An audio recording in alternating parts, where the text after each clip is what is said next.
दिए कि असफल हो जाओ तो कह दो कि साहब सबसे सरल काम है, ये ऊपर वाले से तो कोई लड़ नहीं सकता है, सीधा उस पे डालो कि साहब मेरे नसीब में नहीं लिखा है। आसपास वाले लोग भी टिच टिच करके चुप हो जाए।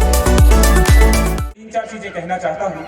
सबसे पहली चीज जो मैं आप लोगों को कहना चाहता हूँ वो ये है कि आप आज के दौर में अपने चारों तरफ की परिस्थितियों को जरूर समझ लें और अपना हौसला बनाए रखें। दूसरी चीज जो बहुत जरूरी है वो ये है कि आपको आलोचना से नहीं घबराना है, बस विनम्र और संवेदनशील बने रहना है।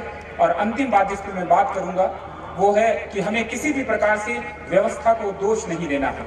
दोस्तों, इन तीनों बातों के आधार पर मैं सिर्फ एक चीज कहना चाहता हूं कि आज हमने मंच पर जिन लोगों को पुरस्कृत किया है, या गोविंद जायसवाल बनारस से यहाँ जोधपुर में जाने जा रहे हैं और हम सुन रहे हैं, तो निश्चित तौर पर एक बात तो तय है कि उपलब्धियां ही इंसान का कद तय करती हैं।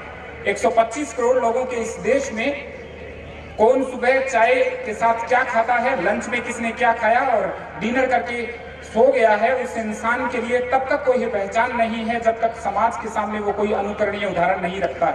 अब चुनना आपको है, या तो आप बहुत लंबी गुमनामी की जिंदगी में जिए और व्यवस्था और हालातों का रोना रोते हुए आने वाले तैयारी करने वाले बच्चों को झूठी कहानियां सुनाई, और या फिर आपके पास एक तरीका है अपने आप को साबित करने का, और उसके लिए आपको तत्क्षण लगातार प्रयास करना पड़ेगा। हम कई बार सोचते हैं कि यह शहर का विद्यार्थी है, यह गांव का विद्यार्थी है, यह हिंदी माध्यम का है, यह अंग्रेजी माध्यम का है। किसी भी चीज में अंततः कोई सच्चाई नहीं है। अंतिम चीज जो केवल एक जो आपको आगे लेके जाती है वो आपका हौसला है। आपका बोलना, आपका चलना, आपका उठना, आपका देखना, उन सब के अंदर सामने वाले को लगना चाहिए कि आज जिस इंसान से मैं बात कर रहा हूँ उसके अंदर एक आग है और वो एक आग सामने निकलेगी और आसमान को छू सकेगी।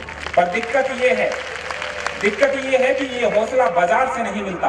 अगर ये बाजार से मिलता तो निश्चित तौर पर सबको बांट दिया गया होता। इस हौसले को पैदा करना पड़ता है। आप अंडे पर हथौड़ा मारकर कभी भी चूजे का निर्माण नहीं कर सकते हैं। यह चूजा तो तभी प्रस्फुटित होगा, सामने आएगा, जब वो जीवन संचार करके स्वयं अपनी चोंच को अंदर से मारकर बाहर निकलेगा। प्रत्येक चीज सामने से आती है और इसको अंदर से उजागर करने के लिए, अंदर से लाने के लिए और व्यक्त करने के लिए बहुत जरूरी है कि आप लगातार अपने आप को ऊर्जावान बनाए रखें। आपके इस पूरे कार्यकाल में, आपकी पूरी इस तैयारी के अंदर जो 2-3 साल का समय लगता है, बहुत सारे लोग आपको ढेर सारी कहानियां सुनाएंगे। लोग कहेंगे आपको कि आज के इस दौर में कहां नंबर आता है हम गांव वाले लोगों को, या ये कह सकता है कि हमारा पृष्ठभूमि है वो बहुत कमजोर है, हमारे माता पिता पढ़े लिखे नहीं है। हम चेक और जैक जैसी बेकार की घटिया बातें आपके सामने रखकर वो ऐसे उदाहरण प्रस्तुत करेगा, और कमाल की बात यह है कि जैसे ही वो नकारात्मक बात करनी शुरू करेगा तो उसके साथ साथ अपनी कमियों से नाकामयाब हुए लोग भी उसका साथ देंगे और आप बहुत जल्दी उनकी बातों पे प्रभावित हो जाते हैं। मित्रों, मैं एक चीज जानता हूं, वो चीज ये है कि अगर लंका में विभीषण हो सकता है और रामायण में अयोध्या के लिहाज से अगर केकई और मंथरा हो सकते हैं, तो इन दोनों के बावजूद भी, दोनों कड़वी सच्चाइयों के बावजूद भी आप लंका को पुनीत का पर्याय और अयोध्या को पाप का पर्याय कभी नहीं कह सकते हैं। यह जिंदगी की एक बहुत बड़ी सच्चाई है।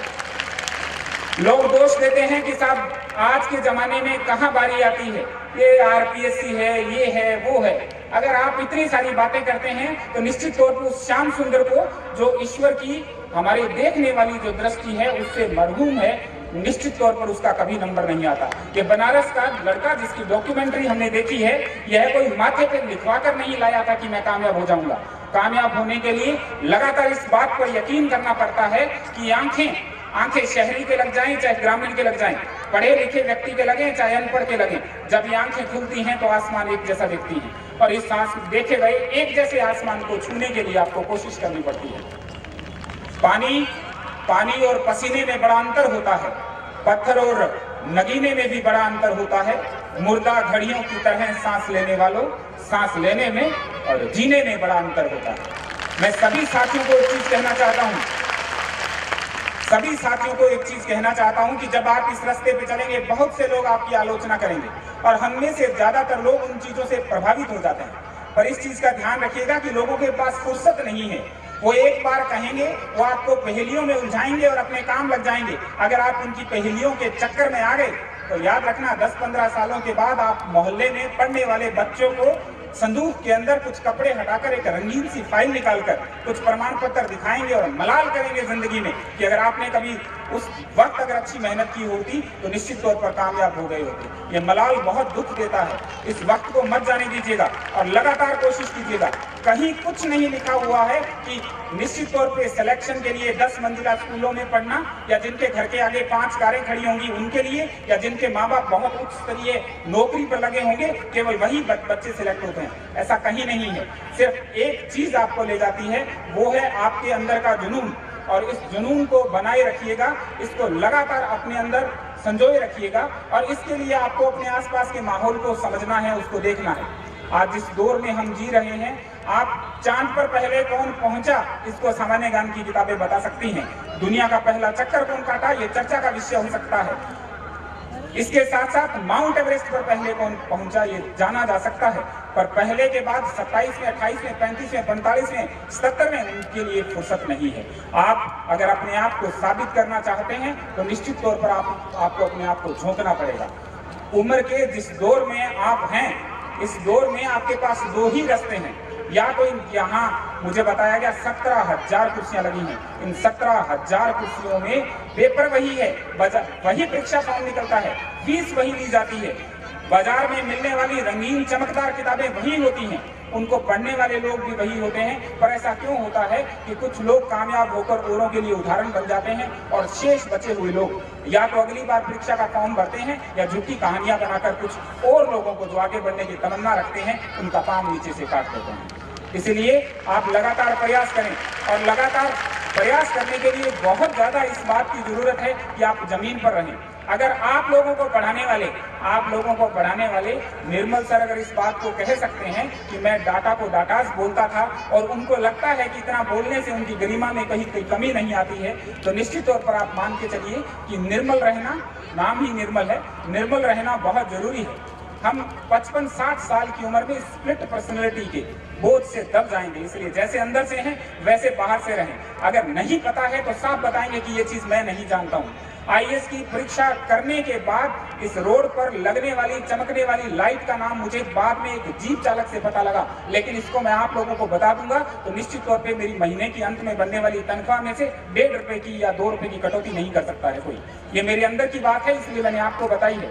बस एक चीज ध्यान रखिएगा, हम सारे जमीन पर खड़े रहें और जमीन पर खड़े रहकर तैयारी करें। ये उड़ती हुई पतंगे बहुत अच्छी लगती हैं, पर कमाल की बात यह है कि ये उड़ती हुई पतंगे उड़कर जितना ऊंचा जाती हैं, फिर इनके नसीब में 2 बातें लिख दी जाती हैं, या तो ये पतंगे कटकर नीचे आएंगी और या लुटकर नीचे आएंगी। मुझे नहीं लगता कि किसी की जिंदगी में कटकर नीचे आना और लुटकर नीचे आना अच्छा होता है। इसलिए हम लगातार काम करते रहेंगे, लगातार अच्छा सोचेंगे और अच्छे लोगों के साथ कोशिश करेंगे कि हम इस परीक्षा को पास कर लें। एक बाप के लिए उसकी बेटी की शादी से बढ़कर कोई भी और चीज महत्वपूर्ण नहीं होती। वो 2 साल पहले प्लानिंग करता है, वो सोचता है कि कहीं भी कमी नहीं आने दूंगा।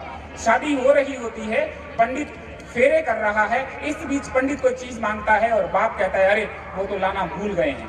तो इसी बात से आप अंदाजा लगा सकते हैं कि बहुत लंबी चौड़ी प्रक्रियाओं में कहीं कुछ एक तकनीकी खामियां रह सकती हैं, लेकिन उन तकनीकी खामियों को सामने रखकर पूरी व्यवस्था को दोष देने वाले निराशावादी लोगों को सिर्फ एक बात कहूंगा, कम से कम औरों को तो आगे बढ़ने दो, उनको तो आगे आने दीजिए और हर चीज को भाग्य के सारे मत छोड़ दीजिए। हम कमाल के लोग हैं। सामने अगर कोई ट्रक वाला देखता है और साइकिल वाला टकरा रहा है, जैसे ही ट्रक वाला साइकिल वाले से टकराता है, हम बिना उसका अंदाज लगाए हुए अंजाम का पता लगाए कह देते हैं मर गया बेचारे की उम्र इतनी थी, किस्मत में लिखा है। और वही ट्रक ऊपर से निकल जाए और वो बच जाए तो हम उसको तुरंत कह देते हैं जाको राखी साइया मार सके न कोई। हमने अपने पैमाने खुद बना रखे हैं, हमने पैमाने खुद बना दिए कि असफल हो जाओ तो कह दो कि साहब सबसे सरल काम है, ये ऊपर वाले से तो कोई लड़ नहीं सकता है, सीधा उस पर डालो कि साहब मेरे नसीब में नहीं लिखा है। आसपास वाले लोग भी टिच करके चुप हो जाएंगे। पर मैं आपको बता दूं, जिस समाज में हम जी रहे हैं, सुबह अखबार में जब हम पढ़ते हैं कि 2 बसें टकराई, 56 लोगों की दर्दनाक मौत, एक बार टिच करते हैं और आधे घंटे बाद उसी अखबार पर समोसे रखकर खा जाते हैं। इस कड़वी बात को समझ लीजिए और अगर आपको अपनी जगह बनानी है तो निश्चित तौर पर आपको अपना काम करना पड़ेगा, लगातार आगे बढ़ना पड़ेगा।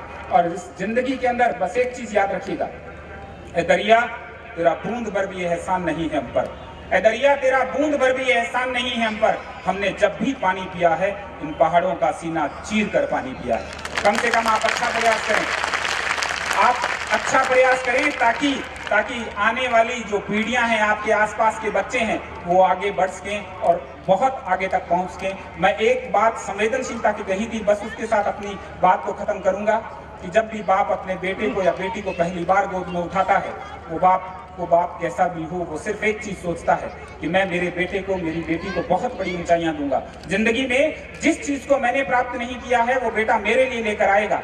और निश्चित तौर पर संवेदनशीलता के साथ आप अपनों का ख्याल करते हुए जब लगातार लगे रहेंगे तो बहुत आगे जा सकते हैं। बस अपनी जिंदगी में कामयाबी का पैमाना एक रखना, कामयाबी का पैमाना दोस्तों एक रखना कि जब हमारे अपने जीवन की इस प्रक्रिया में अंतिम सांसों पर हो, तो वो किसी देवता से इस बात की उम्मीद ना करें कि हे ईश्वर अगले जन्म में अंबानी जितना पैसा देना। बस वो एक ही दुआ करें कि हे भगवान, अगर अगले जन्म में बेटा दे या बेटी दे तो ऐसी देना जैसी इस जन्म में दी है। ये आपका सच्चा मूल्यांकन होगा। और इस मूल्यांकन के साथ एक ही चीज कहूंगा कि अच्छा सोचिए। आपको बहुत लोग रोकेंगे, बहुत लोग परेशान करेंगे, ढेर सारी बातें करेंगे। वो आपको अखबार में छपी हुई खबर बताएंगे, वो आपको कोई स्टिंग ऑपरेशन बताएंगे, वो आपको ढेर सारी किसी हमारी प्रशासनिक और सरकारी मशीनरी की कमियां बताएंगे। पर एक बात ध्यान रखिएगा, जिस वक्त वो कमियां बता रहे होते हैं, उसी मशीनरी से बिना किसी को जानने वाला गांव का एक बच्चा मोहल्ले में इस बात की मिठाई बांट रहा होता है कि मैंने मेरे पसीने के दम पर ही नौकरी पाई है। कम से कम उसके पसीने पे लांछन नहीं लगाइए और खूब आगे बढ़िए। सब चीजें आपके पक्ष में आएंगी, सब चीजें आपके लिए हैं। मेरी तरफ से शुभकामनाएं। और ये जो परिवार है, उत्कर्ष परिवार, इसके जो संस्थापक, विचारक और आप लोगों के मोटिवेटर, मेरे मोटिवेटर निश्चित तौर पर निर्मल जी। बस उनके लिए अपनी बात कहते हुए समाप्त करूंगा कि निर्मल जी ने निश्चित तौर पर आप सभी लोगों के लिए बहुत प्रेरणादायी माहौल दिया है। आप नाम के अनुरूप काम करते हैं और आपके इस 13वें स्थापना अवसर पर 13 का अंक, जो अंकीय ख्याल ज्यादा रखते हैं, कृपया वो समझ लें कि आज की भीड़ इस मैदान में पूरी नहीं आ रही है और लोग 13 के बारे में क्या सोचते हैं। इसलिए 13 और ये बाकी सब चीजें, इन पे यकीन नहीं करें। सिर्फ एक चीज पे यकीन करें कि जब आंख बंद हो और आप एक दिन कामयाब होकर लौटें और अपने पिता के सीने से लगें, अपनी माँ की जो आशीर्वाद, लाड़ प्यार मिला है, उस माँ के चरण छुएं, तो अपनों की आंख से निकलने वाला एक आंसू निश्चित तौर पर दुनिया के हजारों प्रमाण पत्रों से बड़ा होगा और उस खुशी को कोई बयान नहीं कर सकता है। वहां तक पहुंचिए। खत्म मेरी अंतिम बात के साथ कि कुछ लोग वक्त के सांचों में ढल जाते हैं, कुछ लोग वक्त के सांचों में ढल जाते हैं और कुछ लोग वक्त के सांचों को बदल जाते हैं। माना कि वक्त माफ नहीं करता किसी को, पर क्या कर लोगे उनका जो वक्त से आगे निकल जाते हैं। ढेर सारी शुभकामनाएं। Thank you.